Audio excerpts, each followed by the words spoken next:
Fue líder del movimiento estudiantil, ahora candidata a la Cámara de Diputados. Está con nosotros la expresidenta de la FECH, Camila Vallejo. Camila, gracias por estar con nosotros hoy. Muchas gracias por la invitación. Buenas noches. Camila, finalmente, ¿vas a ser candidata por la Florida o estás dispuesta a moverte de ahí eventualmente si la negociación parlamentaria así lo exige?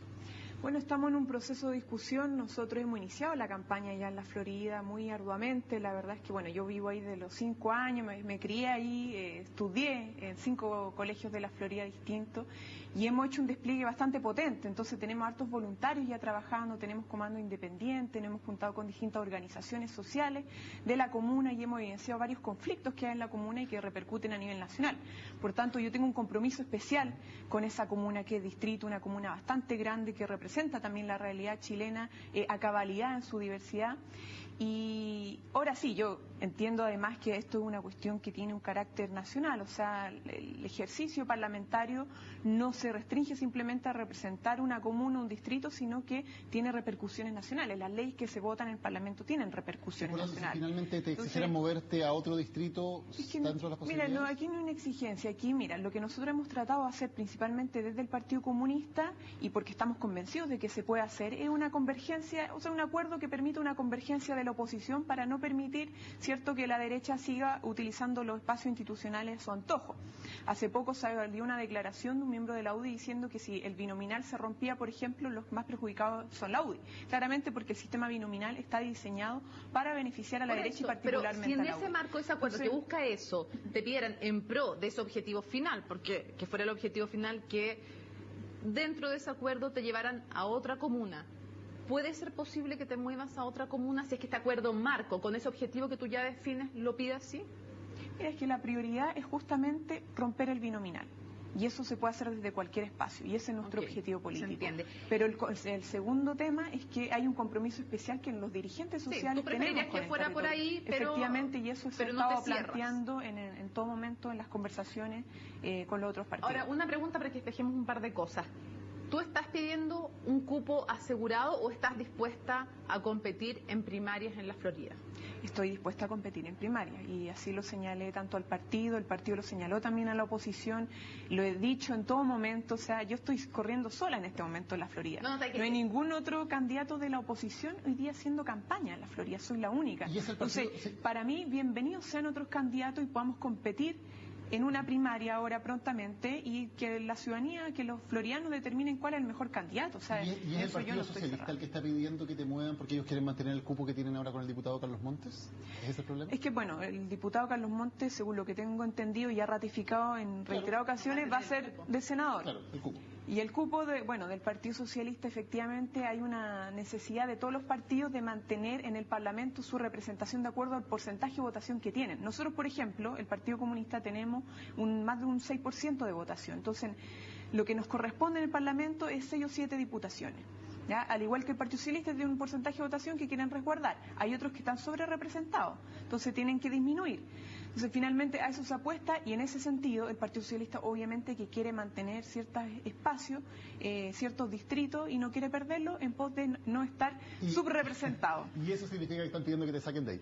El Partido Socialista es el que ha dicho que es mejor que a mí me desplacen y nosotros como Partido Comunista hemos dicho que nuestra primera voluntad es mantener este distrito, pero efectivamente la convergencia de la oposición es una prioridad en estas conversaciones. Ahora vamos a otro tema que ha sido tema público, el tema de tu embarazo.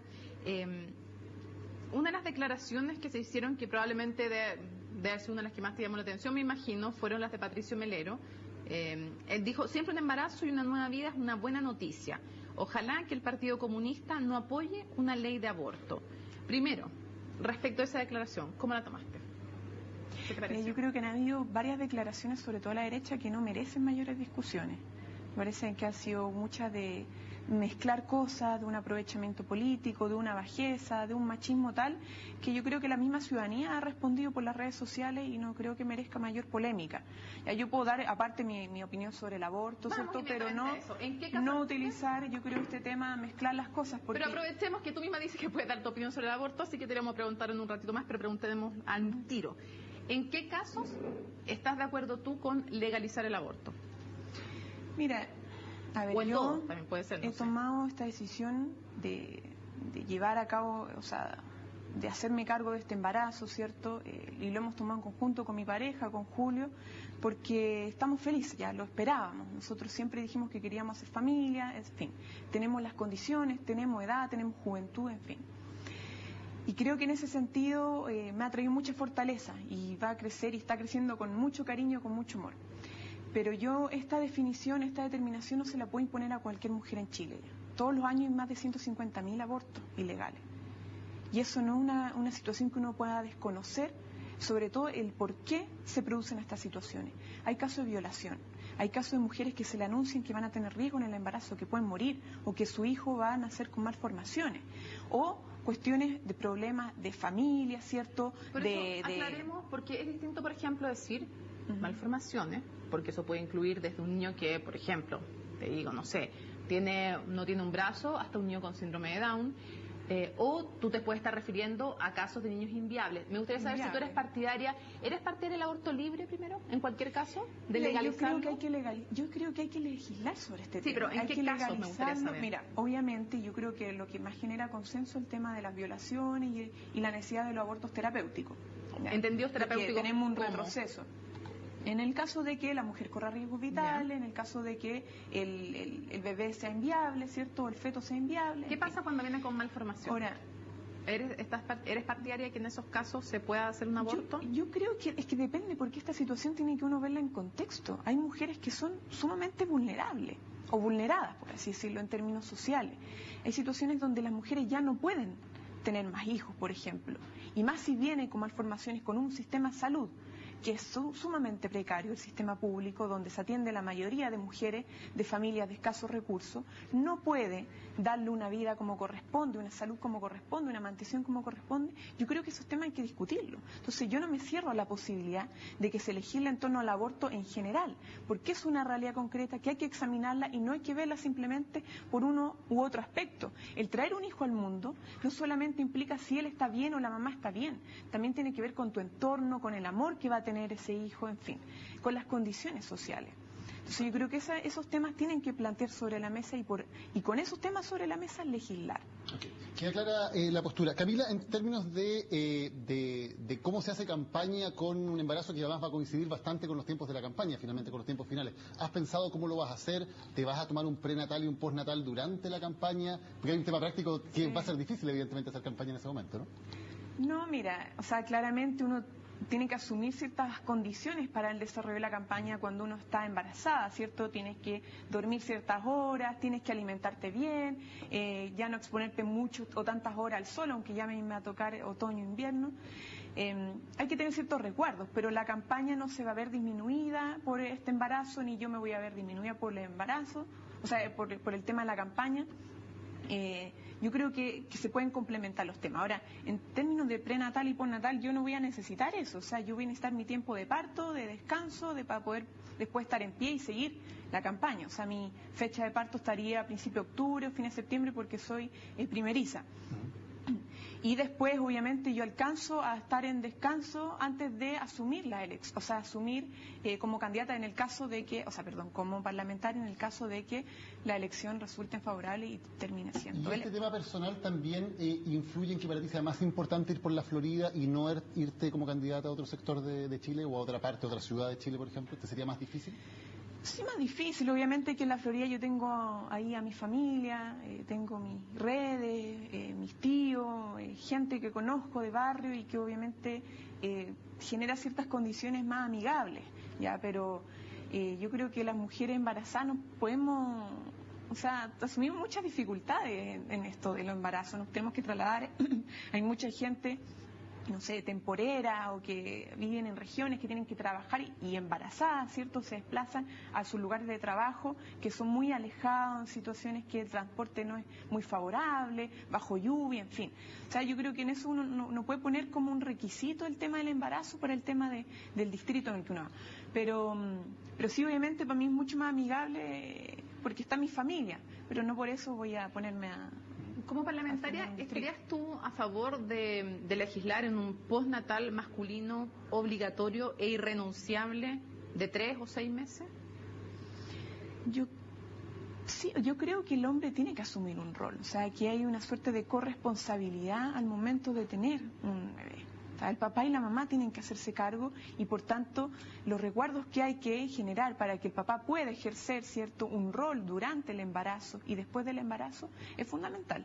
Yo creo que aquí todo se piensa en función de la mamá y que la responsabilidad son simplemente la mamá y no, la verdad es que esta cuestión se hace dado y ahí hay que asumirlo. Lo que pasa es que se toma un 1% con suerte el postnatal para hombres, pero en sí, fin. Pero deberían generarse los requisitos y sí. Oye, vamos a otros temas. ¿Respaldarás al candidato que apoye, has dicho tú, el Partido Comunista en el marco, se entiende, de un acuerdo programático? Siempre has destacado eso. Pero en algún momento también dijiste que jamás ibas a hacer campaña por Bachelet. Si Bachelet termina siendo ese candidato, tener que apoyarla, ¿no te genera ni un poquito de dolor de estómago como te genera dolor de estómago hacer pactos con algunos sectores de la DC? ¿No te complica? Mira, Mónica, esta pregunta me la han hecho varias veces y les he dado una respuesta, voy a volver a repetirla. Cuando a mí me preguntaron sobre si armaría un comando juvenil por Bachelet, si llamaría a votar a los jóvenes por Bachelet, me lo hizo una periodista del diario El País de España, en el contexto que yo era vicepresidenta a la fecha. Cuando ella decía, y para ver el contexto también de la entrevista, ella decía que ahora que era vicepresidenta tenía más flexibilidad, ¿cierto?, y tenía más autonomía en el fondo para dar mi opinión personal y no la que representa a los estudiantes de la Universidad de Chile. Entonces ella trató de entrar por ese lado y decir, ahora que eres vicepresidenta, ¿vas a llamar a hacer que los jóvenes voten por Bachelet? Y yo jamás haría eso. O sea, yo, siendo representante de una federación de estudiantes que es diversa en términos político-ideológicos, no lo haría. Sácale el contexto, entonces, en eso, pero en el momento efectivamente de ahora. Yo sigo con esa postura. Ya, ahora, pero en el momento de ahora, hemos nosotros sido... ¿no? Es que... ¿O no? No, porque lo que pasa es que nosotros hemos sido muy claros, y no solamente yo, como partido, y yo creo que hay mucha gente que está en esa misma disposición, incluso los que están más proclives, ciudadanos de a pie, digo, no, sin militancia, que son más proclives a Bachelet, por ejemplo, lo que necesitan ahora es que haya un programa claro, hayan definiciones claras en todas las candidaturas, y hasta el momento, en la mayoría de las candidaturas, de la oposición al menos, que es donde estamos nosotros centrando nuestra atención, han habido muchas ambigüedades. Y después del 2011, la verdad es que no solamente los partidos, sino que toda esta ciudadanía que quiere definiciones claras, ya no está simplemente dispuesta a escuchar consignas o titulares o enunciados, sino que quiere programas concretos, propuestas concretas y que no vengan con letra chica. Entonces, hasta el momento nosotros no hemos visto eso. Entonces, no podemos tomar determinación respecto a una u otra candidatura. Ahora, el caso, por ejemplo, nosotros pedimos... Como Partido Comunista se pidió reuniones con todos los candidatos presidenciales de la oposición y hasta el momento solo hemos podido conocer el programa de José Antonio Gómez, de nadie más. Y el resto de lo que hemos escuchado ha sido a través de la prensa, con cuestiones que sí, pero no, o que sí, y además esto. Entonces, hay cierta ambigüedad que yo creo que no, con eso no se puede tomar definiciones. Hemos sabido de Michelle Bachelet en torno a su planteamiento sobre gratuidad de la educación, que primero dijo sí a la gratuidad, después dijo sería injusto que el Estado le pague la educación a mi hija porque yo tengo cómo pagarla, y ahora en la proclamación del sábado ha vuelto a hablar de gratuidad universal. ¿Qué entiendes tú de eso? Por eso yo creo que hay cierta ambigüedad en general los candidatos de la oposición y en este caso también de la candidata Michelle Bachelet. Yo creo que ahí también fue determinante el factor de la movilización del jueves 11.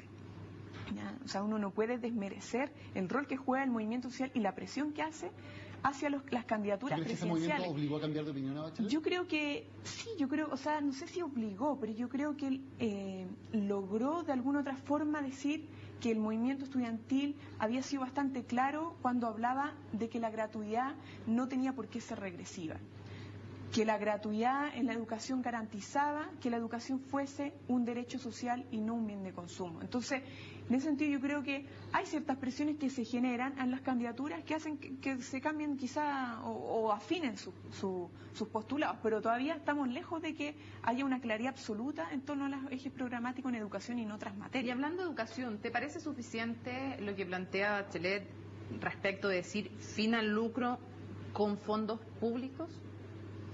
Mira, hay un proyecto de ley que se planteó desde el Parlamento, creo que fue en el 2011, comenzó a discutirse. ¿Ya? Entonces, algo que ya estaba ahí en curso, que me parece que se ha ido frenando por sectores de la Alianza. Entonces, nosotros en ese momento, cuando se planteó este proyecto de ley, dijimos que era un avance en la dirección correcta, pero que no era suficiente.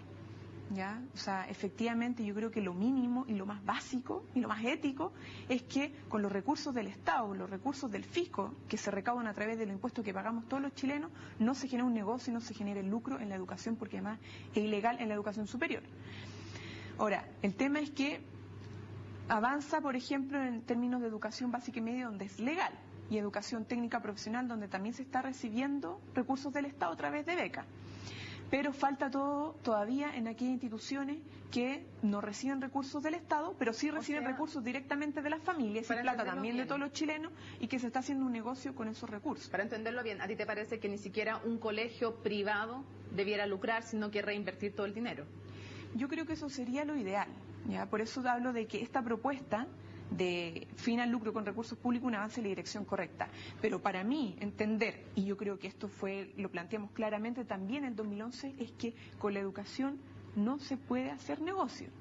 Es un derecho fundamental. Está bien que existan colegios privados, está bien que existan universidades privadas, está bien que existan centros de formación técnica privada, pero esas instituciones tienen que tener como principal objetivo la educación y no el negocio y no la rentabilidad privada. A la hora de definir tu apoyo a un candidato presidencial, ¿qué es más importante? ¿Tu lealtad por el partido político al que perteneces, al Partido Comunista, o por el movimiento estudiantil? No, mi lealtad al programa, y el programa nosotros que hemos venido trabajando como partido hace bastante tiempo y que hemos venido revisando y nutriendo otros elementos, ha sido el calor de las movilizaciones, ha sido el calor de las necesidades que se han planteado desde los movimientos sociales. Entonces no hay... Porque el Partido Comunista sí va a apoyar un candidato presidencial y el movimiento estudiantil hasta ahora al menos no. No, porque el movimiento estudiantil no va a determinar. Esto es una cuestión que hay que entender. Una federación de estudiantes representa la voz de los estudiantes de esa institución. Y en esa institución hay muchas opciones políticas, partidarias. Hay gente de derecha, hay gente de izquierda, hay gente que no tiene militancia, pero que se dice izquierda, que no tiene militancia, pero se dice derecha o se dice de centro. Entonces, es muy difícil que una federación llame a votar por un candidato. Por tanto, es muy difícil que el CONFECH u otra organización estudiantil que representa una universidad estudiantil llame a votar por un candidato. Entonces, lo que nosotros estamos haciendo como partido, es decir, que lo que estamos apostando es a una definición programática para apoyar a una candidatura como militante, efectivamente. Pero el programa sabemos que lo que se plantea ahí tiene que responder a las necesidades tanto de los estudiantes en educación como en materia de salud, como en materia de vivienda, como en materia de pensiones, en fin. Entonces, yo no creo que se produzca esa como confrontación, porque todos tenemos legítimo derecho, incluso los actuales dirigentes estudiantiles, de acuerdo a sus militancias o independencia partidaria, van a tener que votar o a lo mejor van a abstenerse y esa va a ser su voluntad. Pero eso no se va a imponer desde el movimiento estudiantil en general, porque es muy complejo que así sea. Se estarían vulnerando cierta ética o principios mínimos de democracia interna. En esta marcha todos vimos ese panfleto en que aparecías tú, Giorgio Jackson y Michelle Bachelet. De los tres desmintieron todos haber producido este panfleto. ¿Tú te quedaste con alguna sospecha de quién pudo haber tenido alguna intención o interés en que apareciera este panfleto? Mira, no sé, porque yo vi cierta mala intencionalidad en este panfleto. O sea, creo que fue para generar cierta como provocación. Justo se hace en una manifestación estudiantil donde se ha dicho que esto no se quiere como politizar en términos de candidatura, ¿cierto? Y que aparezcan dos de los exdirigentes estudiantiles acompañando y apoyando en el fondo una candidatura presidencial me parece más una provocación.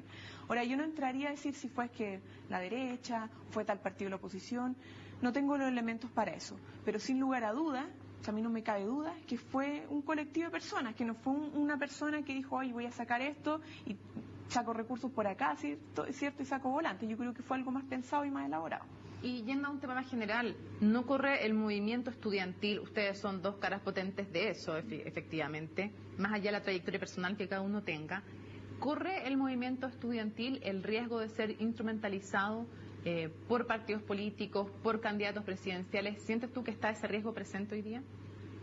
No, yo creo que el movimiento siempre ha sabido resguardar su autonomía. Incluso cuando yo fui dirigente de la FECH, siendo militante comunista, que lo declaré desde un principio, no se produjo esa situación y el movimiento sabe cuáles son sus representantes, saben cuáles son su militancia y no lo va a permitir. Pero tú no sientes, pero sientes al menos que están intentando los sectores políticos no sé si cooptar, pero de alguna manera abuenarse con el movimiento estudiantil. Aunque lo intenten, no lo van a hacer en la práctica. O sea, pueden los partidos o las candidaturas de los partidos decir que ellos representan más o menos las demandas del movimiento estudiantil o las demandas de los trabajadores del cobre o las demandas, etcétera.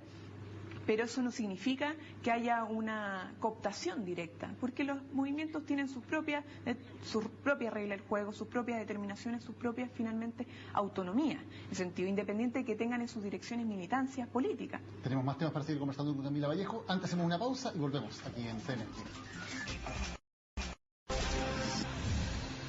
Estamos hablando con Camila Vallejo sobre lo que viene en la campaña presidencial, la relación con el movimiento estudiantil. Camila, finalmente el Partido Comunista va a terminar respaldando a uno de los candidatos, el que salga de la primaria, lo más probable es que sea Michelle Bachelet. ¿Qué reacción crees que va a haber entre la gente que participa en el movimiento estudiantil si tú finalmente terminas haciendo campaña con Michelle Bachelet? ¿Cómo crees que se lo van a tomar?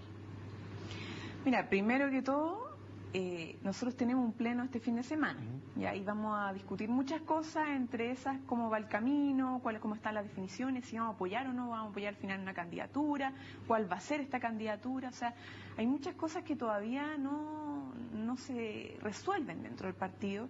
Entonces, anteponernos a esa situación yo creo que es poner la carreta antes de los bueyes todavía. Entonces, eso es decir que lo más probable es que sea Bachelet y lo más probable es que terminamos apoyando. Para mí todavía es muy incierto. ¿No crees que sea lo más probable que el Partido Comunista apoye a Bachelet? Además queda mucha campaña, no sabemos cómo van a estar el tema de la encuesta, si realmente Bachelet va a subir o va a bajar, se va a mantener, no sabemos. Entonces, yo creo que no hay una respuesta para eso en este momento. ¿Ves incomodidad dentro del partido entre algunas personas ante la posibilidad de apoyar a Michelle Bachelet? Yo creo que el partido, o sea, en todas las discusiones que nosotros hemos dado desde hace mucho tiempo, nuestras definiciones políticas las tenemos claras todos. O sea, independientemente de la cara, independientemente incluso, o sea, no independientemente de los errores, pero independientemente de las figuras, nosotros creemos que aquí hay que hacer una convergencia de la oposición. O sea, para generar una mayoría y permitir que se generen cambios finalmente en nuestro país, se necesita esta convergencia amplia, o sea, una correlación de fuerzas políticas y sociales en este país, con un programa claro. Y en eso no nos vamos a perder nunca, independientemente de la cara que exista encabezando esta situación. Ahora, efectivamente hay candidaturas que nosotros, o sea, tenemos muchas diferencias y programáticas con las cuales obviamente no vamos a respaldar. Por ejemplo, el caso de Velasco, por ejemplo, donde ya incluso él mismo dijo que no quería gobernar con los comunistas, nosotros tampoco queremos gobernar con él, lo dijo el propio presidente del Partido Comunista. O sea, entonces ahí, si él ganara, ¿ustedes qué harían? Si él ganara las primarias. Yo creo que ahí tendríamos que... No, yo creo que es una situación muy compleja, por eso hay una discusión que... ¿Tú dices, no, tendríamos que hacer qué? No sé, yo creo que eso tenemos que discutirlo hoy día este fin de semana en el Pleno Comité Central, porque tenemos que ponerlo en todos los escenarios. ¿Y Orrego? También, Orrego cae en la misma situación. ¿Ah? ¿Que Velasco te genera la misma lejanía que Velasco? Es que en términos programáticos yo lo veo más cerca de la mantención o perfeccionamiento del neoliberalismo más que generar cambio estructural en el modelo. Entonces, ¿no ves diferencia entonces entre Orrego y Velasco? Yo veo ciertas diferencias. O sea, ellos tienen diferencias, pero dentro de como el horizonte político veo que van como un poco en la misma dirección. Ahora, esto quizás es una opinión personal, pero siento que, o sea, yo les digo, las principales determinaciones o los principales avances en estas materias las vamos a tener después del pleno del Comité Central. Pero a título personal también, así como dices que ves a Orrego y a Velasco más en un horizonte de mantención del status quo, a Bachelet y a Gómez, ¿en qué horizonte los ves?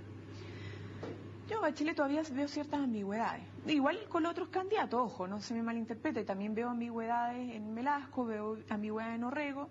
Y con el caso de José Antonio Gómez, es que el único que no ha presentado el programa, entonces con el único que yo tengo detalle en mano, ¿cierto? Un programa. Yo creo que él es un gran candidato, a pesar de que no es muy conocido, ¿cierto? No aparece mediáticamente, quizás todavía no tiene un porcentaje de respaldo muy grande, con un partido que es el Partido Radical, que igual, como nosotros, no es muy grande. Pero creo que él tiene bastante claridad en torno a lo que se ha planteado desde el movimiento, desde las organizaciones sociales. No sé, nunca... ¿Pero qué impresión tiene? No lo sé. La verdad es que yo veo honestidad, yo veo ciertas claridades. pero como no tenemos todavía las definiciones programáticas de los otros candidatos, no puedo ponerme a comparar en ese sentido. Y en esas ambigüedades de Bachelet, ¿la ves distinta a cuando fue presidenta o crees que es más o menos lo mismo, la misma persona con las mismas ideas que cuando fue presidenta de la República, de lo que ha mostrado hasta ahora? Yo creo que nadie podría ni debería hacer lo mismo o tener la misma posición respecto a lo que pasó el 2011, sobre todo si es que se declara de izquierda, socialista o de oposición, o progresista, en fin. Yo creo que para cualquier persona, al menos desde mi punto de vista, debiese haberle causado algo lo que señaló el país en su mayoría ese 2011 y que sigue señalando. O sea, mantener la misma postura me parecería que ya no hay ninguna capacidad de entender el cambio que se ha producido en Chile. A mí me sorprendió la primera declaración, yo creo que a la gran mayoría del país, de esto de decir que no creía en la gratuidad para todo, ha cambiado su postura, entonces todavía no sé si es que realmente ella está entendiendo lo que está planteando el movimiento estudiantil, el movimiento social en materia educacional y en otras materias. No podría adelantarme a esa situación. He visto ambigüedad, mucha ambigüedad todavía. Terminemos con la ambigüedad sobre algunos temas. Te vamos a pedir definiciones sobre algunos temas, a ver qué piensas tú y pensando además en que quieres llegar a ser parlamentaria. Lo primero, ¿cuál sería tu primer proyecto de ley? Yo creo que el primer proyecto de ley tiene que ver con educación. O sea, para mí prioridad en la agenda, yo creo que para incluso muchos de los candidatos que vienen del movimiento estudiantil, lo prioritario es resolver los problemas en términos educacionales.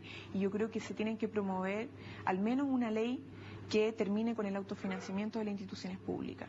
O sea, la lógica del autofinanciamiento es la que hace que las instituciones públicas, sobre todo en educación superior, tengan que cobrar aranceles altísimos. Creo en el cambio del sistema binominal, que lo reemplace por un sistema proporcional. Hoy día no podemos seguir permitiendo que candidaturas que, por ejemplo, vayan por fuera, ¿cierto?, saquen más votación que cualquier otro candidato que vaya en lista, pero sin embargo no ingresen al Parlamento, no sean electos producto de esta gran traba, este gran candado que es el sistema binominal. ¿Sería un avance tener una nueva constitución pero sin asamblea constituyente? Yo creo que es muy riesgoso, porque es como hacer válido algo que es ilegítimo. O sea, ¿quiénes serían los que redactarían esta nueva constitución?